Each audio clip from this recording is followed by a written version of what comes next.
مضامین قرآنی افضل مشکات کی زبانیں۔ پارہ نمبر 18۔ قرآن مجید کے 18ویں پارے کا آغاز قد افلح المومنون کے الفاظ سے ہوتا ہے۔ 18ویں پارے کا تقریباً نصف حصہ سورہ مومنون، جبکہ دوسرے نصف حصے کا بیشتر حصہ سورہ نور اور اختتام سورہ فرقان کے آغاز سے ہوتا ہے۔ 18ویں پارے کے مضامین انتہائی اہم اور حساس نوعیت کے ہیں۔ 18ویں پارے کے آغاز میں اللہ رب العالمین نے مومنین کی صفات بیان فرمائی ہیں کہ مومن جو ان صفات کے حامل ہیں وہی بہشت بری کے حقدار ہے، جو نماز خشوع و خضوع سے ادا کرتے ہیں، زکوٰۃ ادا کرتے ہیں، جو اپنی عزتوں کی حفاظت کرتے ہیں، جو وعدہ کریں تو پورا کرتے ہیں، جو نمازوں کے اوقات و آداب کی حفاظت کرتے ہیں۔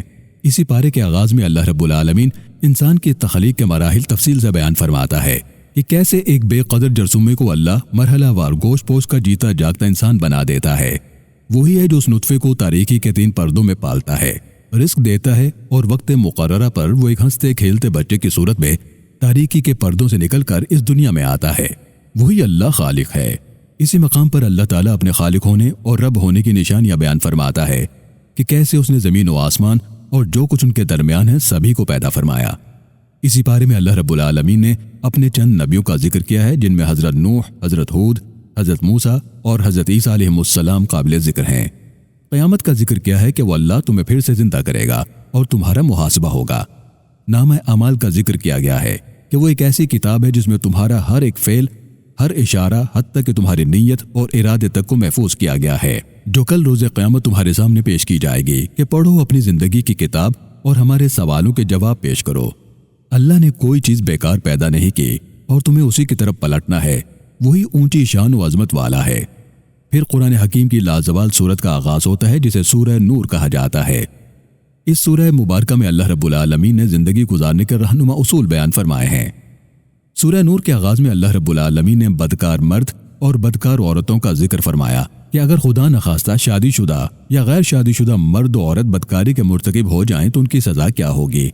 اسی طرح خدا نخواستہ اگر کوئی شوہر اپنی بیوی پر بدکاری کی تہمت لگائے تو وہ 4 گواہوں کے بجائے 4 مرتبہ قسم کھائے اور 5ویں مرتبہ کہے کہ اگر وہ جھوٹا ہے تو اس پر خدا کی لعنت۔ اس طرح کے معاملے کو لیان کہا جاتا ہے۔ اسی سورہ مبارکہ میں اللہ رب العالمین نے پاک باز عورتوں کے کردار پر کیچڑ اچھالنے کی سخت ترین الفاظ میں مذمت کی ہے۔ دراصل ام المومنین سیدہ عائشہ صدیقہ رضی اللہ تعالیٰ عنہ کے کردار پر منافقین نے رقیق حملے کیے تو اللہ تعالیٰ نے سورہ نور کی آیات بینات سیدہ کی بارات میں نازل فرمائی اور ان کی پاک دامنی کا اعلان فرمایا۔ اسی صورت میں اللہ رب العالمین نے یہ اصول بھی واضح کر دیا کہ پاک باز مردوں کے لیے پاک باز عورتیں جبکہ خبیث مردوں کے لیے خبیث عورتیں ہیں۔ اسی مقام پر اللہ رب العالمین نے معاشرتی زندگی کے حوالے سے رہنما اصول بیان فرمائے ہیں، یعنی گھروں میں داخل ہونے کے آداب، کسی اجنبی کے گھر میں داخل ہونے کے آداب، سلام کرنے کے آداب، مسلمان مردوں کو اپنی نکاحوں کی حفاظت جبکہ خواتین کو زیب و زینت اور پردے کے احکامات کی تعلیم عطا فرمائی۔ سورہ نور ہی میں اللہ رب العالمین نے اپنی ذات کا ذکر خوبصورت پیرائے میں بیان فرمایا ہے کہ اللہ نور کائنات ہے، اللہ کا نور زمین و آسمانوں کو احاطہ کیے ہوئے ہے۔ پھر اللہ رب العالمین نے ایک فانوس اور چراغ کی مثال دی کہ جیسے کوئی چراغ ہو اور وہ ایک طاق میں رکھا ہو جس کی روشنی 4 سو پھیلتی ہو۔ سورہ نور کے اختتام پر اللہ رب العالمین نمازوں کے اوقات کا ذکر فرماتا ہے، نمازوں کی حفاظت کا درس دیتا ہے۔ پارے کے اختتام پر سورہ فرقان کا آغاز ہوتا ہے۔ اس سورہ مبارکہ میں اللہ رب العالمین اپنی شان بیان فرماتا ہے کہ وہی ہے جس نے یہ قرآن اپنے بندہ خاص پر نازل فرمایا۔ نبی صلی اللہ علیہ وسلم کا ذکر محبت سے فرماتا ہے۔ آپ صلی اللہ علیہ وسلم کو حوصلہ دیا جاتا ہے کہ آپ کفار کی باتوں سے پشیمان نہ ہوں، یہ ان کی پرانی روش ہے۔